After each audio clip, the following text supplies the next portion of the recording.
This next segment that we're going to go ahead and go through is all about the toolbar or the interface here on in Procreate. And what we want to do is go ahead and go through some of these things so that you are familiar with them. You know where they are when I'm talking about them into the lessons. And so we're going to start right over here up in this top right corner. This is the one I'm going to be using most of the time while we are drawing. Um, and so it's really good to understand what these are, how they work, and what you find in each one of them. So the first one that we're going to go ahead and talk about is the brushes. So this one, of course, is the brush icon. So it's really easy to know. These are my brushes. Procreate comes with a lot of standard brushes. So from this sketching down to imported, that is what we consider standard brushes or brushes that come with Procreate when you get the Procreate app. So these are not brushes that you have to buy or get or install. These are all come in handy. So the ones I'm going to show you are my two favorite brushes. You can go ahead and play around with these. Check them out, see what they do, see if you like them, how, they interact with each other and things like that. But I'm going to show you my favorite two that I use for everything. So, well, just about everything. Not my textures, but for my basics, my sketching, and my regular fills and that type of a thing. And you will find those under inking. So if I click on inking, my two favorite brushes is this Studio Pen, which is fantastic because it does some really nice thicks and thins on there. So that's really nice. And then the other one that I like is this dry ink. Now, I like the dry ink for my sketching. So when I am doing stuff, it kind of acts a little bit like a sketch. Now, I'm going to turn the brush size up a little bit over here. This is going to give me my brush sizes. So if I want my brush to be a little bit thicker, I can move this up and down here. And you can see now I'm getting a little bit thicker of a stroke. So I'm going to zoom in so you can kind of see this, but you can see that there's a lot of texture in this brush, and that's part of the reason why I love it.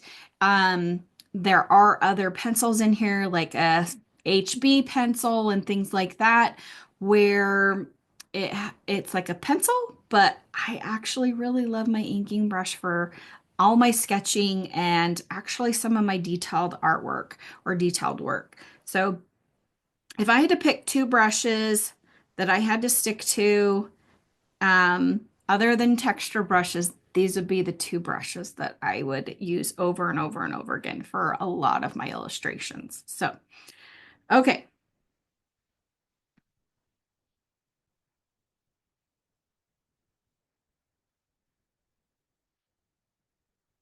All right. So while we're in talking about brushes, I will talk about this panel right over here because they kind of correlate together. As you saw, I was adjusting the brush size right over here. So the higher it goes, the larger the brush size will be, and the lower it goes, the smaller the brush size will be. All right. This one down here is actually my opacity. So when we're drawing, it's pretty opaque. If I were to actually bring this down, you can kind of see what it's doing there. And I will do this so it looks a little less gray. But if we were to choose a color, and I were to draw with this blue, and then let's see what's yellow, and I were to draw over the top of it, you can see that they are see-through. Okay. So that's kind of what it means for the opacity. The strength of the color will be more see-through the farther down it goes on this spectrum. I don't tend to change that much in my drawings, but just in case you do want that ability, you know where it is and where to find it. Okay. these two buttons right here while we're at it is the back button and the forward button. So if you don't like what you just did, you can hit the back button and it is an undo button. It undoes it. Um, and then the forward actually puts it back. You can also two finger tap to undo, and then I think it's three that goes forward. So if I tap, then I can go, and then if I hold, it actually speeds. So if I want to like kind of go faster, then I can hold my two fingers down. Okay, so that takes care of that one. And our brushes. Now, this is the smudge tool, and the smudge tool uses the same brushes, but what it does is depending on the brush you select, it will smudge things differently. So we'll try this one right now here. So it's kind of just smudging things. It's got a little bit of a texture to it. Let's see what it does if I do this marker roll. So, oh, I just did them. That was the brush, not.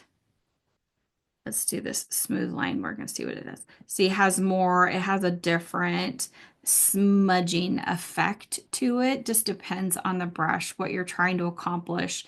I don't use the smudge tool a ton, but I have used it in the past. Um, and then we have, of course, our eraser tool. Now, this one's really important too because it also uses the brushes that you're using. So, for example, if I were to use this monoline, if I were to erase something, you can see that I have nice, clean, hard edges. If I were to erase this line here, I still am going to get really clean, hard edges. But if I change this back to my dry ink and I do it, can you see that I'm actually getting something that is closer to what the brush actually does? So sometimes you're going to want to use the same brush for the eraser and the whatever you drew it as so that it still retains that same textured look or the solid look that you were going for. Because if I were to try and erase here, you can see that this is no longer, um, it's kind of grainy. If you can kind of see that right there, it's not a hard edge. It's got a little bit of texture in it. So I highly recommend using the brushes that you use to draw to use to erase, unless you are wanting something different, like a hard edge. So sometimes that is the case. Okay, but that's just my tip for you. All right. This next panel is our layers panel. And if you are not familiar with layers, what it is if I were to draw these things on this layer one, and I add something to layer two and I draw over the top of it, they're actually independent from each other. I can move it around, and with this one layer, everything is together. Everything is stuck together because it's in the same layer. Okay. So if you're wanting to be able to move things around or have more control over that layer or that part of the drawing, then I highly recommend having it on a new layer.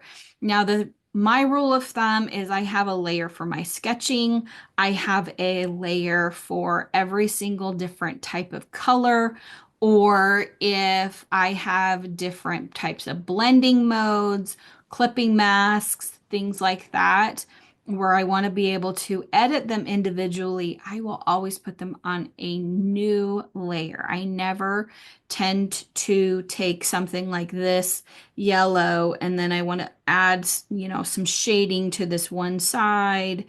I won't put those usually together on the same layer because if I try to, oh, that was on that one. If I try to adjust this, it's going to it's going to take everything, and I have no control over changing that.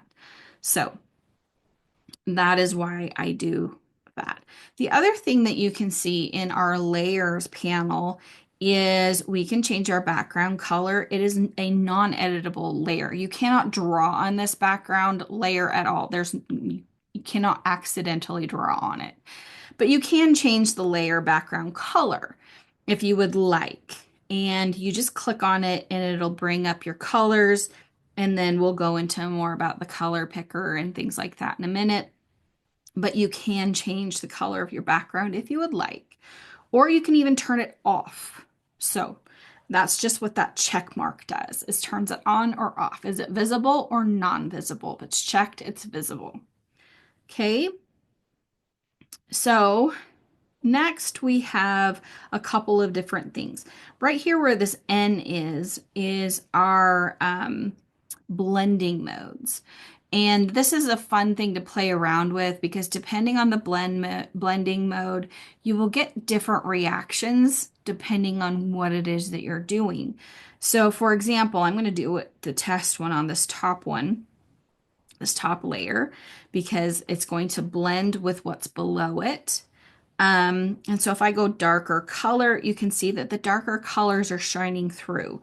This linear burn kind of gives it almost like it's burning it, or, because it's making it darker.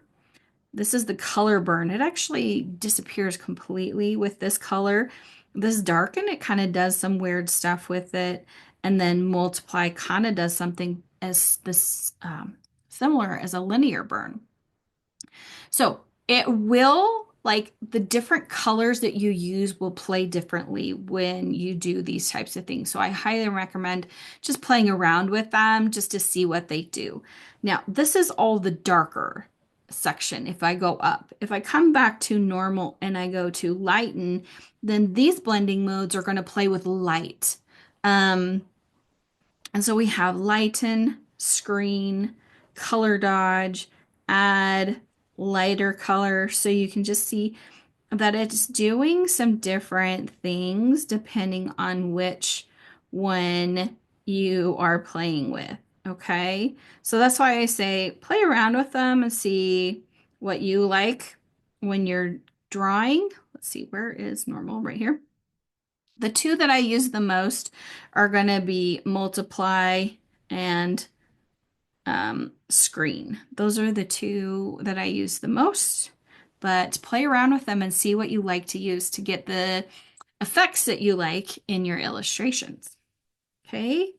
And then the other thing that you can play around with is the opacity. So it doesn't have to be in the brush that you play with the opacity. You can actually change that within the whole layer itself, okay? And make those same things that play. So that is how you know. And then if you change these, you can see this DA, that is telling me that I'm using darken, okay? So you will know N is normal, and then if there's something else there, you've used some sort of blending mode on that layer. All right, the other thing that you can do is if you click on this interface where the artwork is, then there's some things that you can do with that layer. You can rename the layer, you can select the layer, you can copy the layer, you can fill the layer with a color, you can clear the layer. So like, for example, I just want to clear that and draw something else in there or start over. I'm going to do the back button and we're going to talk about the alpha lock. So if I turn this alpha lock on and I come back here and I draw, can you see even if I drew out here, I can't draw anything. It will only let me draw on this layer that where there's art. Now, I don't tend to use this because this is what we call a destructive edit, where I've now changed this actual piece or layer. And so I wouldn't do this normally. So I'm going to hit the back button and get rid of this. And then I'm going to show you this next one, which is what we call, we can do the mask or we can do a clipping mask. I'm going to show you the clipping mask first. So the clipping mask, if I wanted to do that same thing but have a non-destructive edit, I can go in here and draw, and it's not going to draw. It actually is going to draw here, but you're just not going to see it. You can see that all that is drawn out over here. So let's try this. If I draw right over there, you'll see that it came in right there in that bottom left-hand corner. So this art is still there. It's just clipped to the shape below. So you won't actually see any of the other stuff that I drew. And this is the type of thing that I use a lot. I use a lot of clipping masks in my art. Okay. Masks are fun for if, let's say, I'm going to select this layer and I'm going to select this layer and I hit mask. What it's going to do is you can see that, here, let's take this off so you can kind of see that better. It's only selecting what was on the inside of this shape. So only what intersects these two things. So you only see the yellow part of this blob where these two things were overlapping. And then it masks out everything outside of my lines. Okay. And if I want to do the opposite, I'm just hitting my two buttons. So if I want to do the opposite, I select, then down here I hit invert, and it's going to do the opposite selection. Come back here, select this layer and hit mask. And then now you can see that it has cut out any of the overlap. So all of this part where it overlapped, all of that is removed. So depending on what you're going for, you can use masks. You can also come back in here and paint things back in. So say I want some of this to come back. I can just come in here and let's see if I can change this to a different thing. I need to make sure that I'm selected on my layer mask. And I can just paint that back. And oh, it's still selected, that's why. I can come in here and you can't see it very well. It's not this marker. See, I can paint it back in if I wanted to. Okay. So you still have control over that layer mask if you would like and make some changes to it as well. But this is not, I don't usually use the layer masks. Okay, so the next thing we have, we did the layer mask, the clipping mask, the invert is going to be an inverse of whatever it is that you did. So this one, it did the color inverse.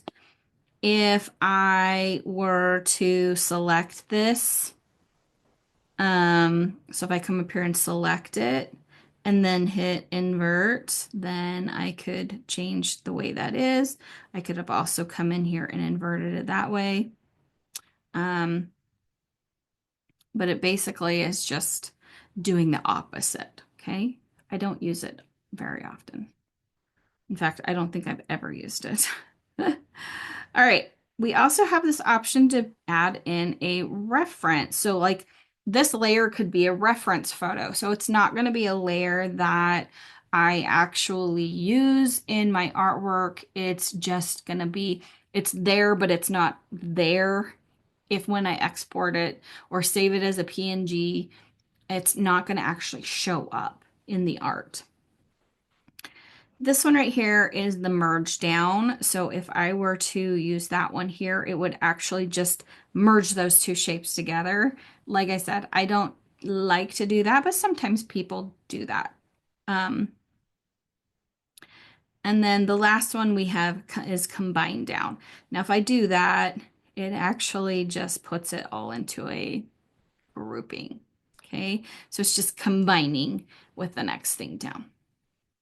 All right, this plus sign is our adding layers. So if we want to add a new layer while we're drawing, adding these in, it's going to be that way. If I slide them to the left, we are going to get locking, duplicating, and deleting. So I can delete the layer, I can duplicate the entire group, or I can lock it. And when we lock it, it means it's not going to move. You can't draw on it. It's locked down so you don't accidentally do something. So there's times that I will do that. Okay. And it won't let you delete it if it's locked. So you have to unlock it, then you can go ahead and delete that layer. So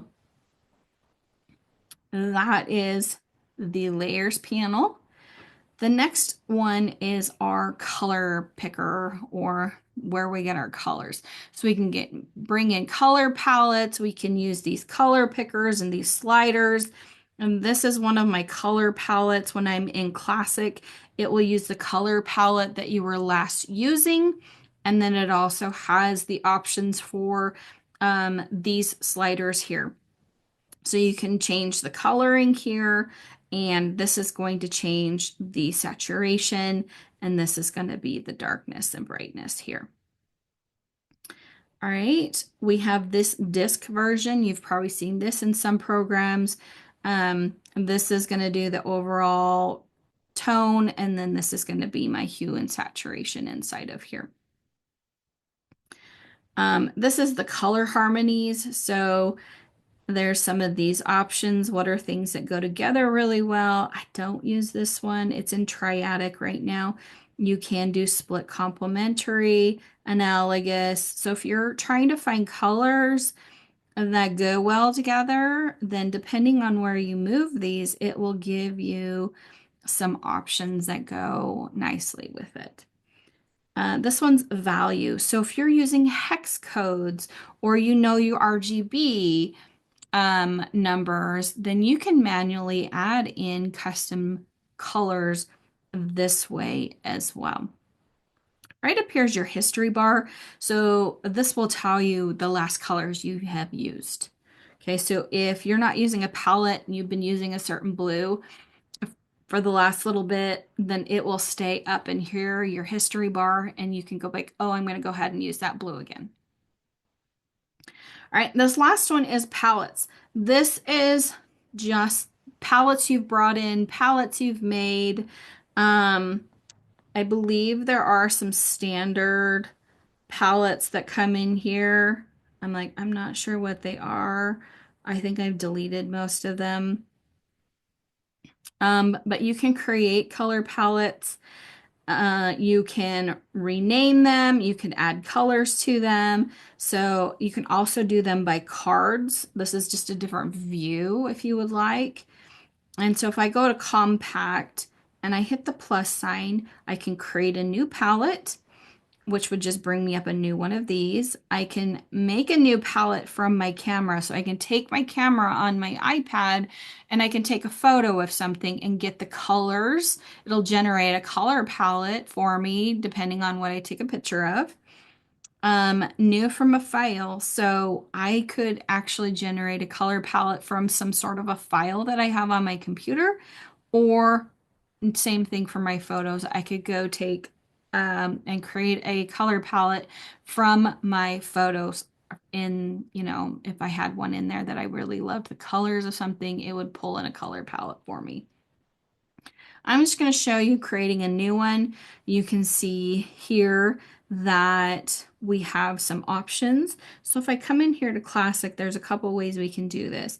We can come in here and find colors that we like, depending on what we're looking for.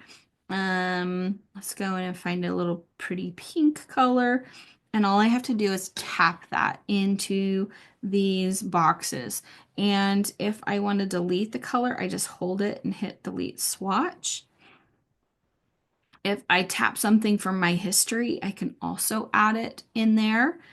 And And then I can also replace. So if I hold that out again, and since I have a different color, it's going to say, oh, do you want to set it with the current color? So I can replace that swatch with a new color if I would like. So if you're playing around with your colors and you're like, oh, I need something a little bit darker, but I don't want that original color, then you can replace it with the new version. Okay, so see, now it's this peachy color.